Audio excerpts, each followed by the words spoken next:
Hey guys, this is George. Welcome back to George Basics. In this video tutorial, I will teach you how to change your profile picture in Capybara Go. So first of all, let's open the game. And when you open the game, you need to click your profile icon in the top left corner.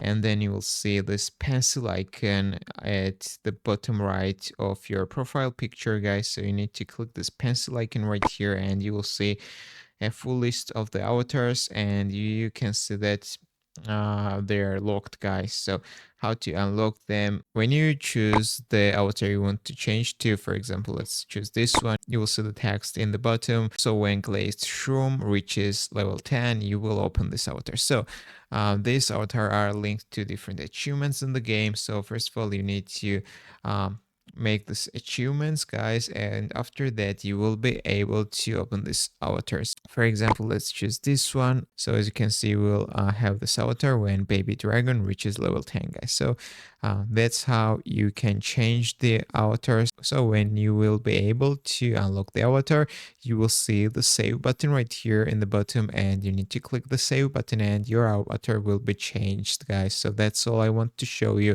If this video was helpful for you, don't forget to click the like buttons and don't forget to subscribe.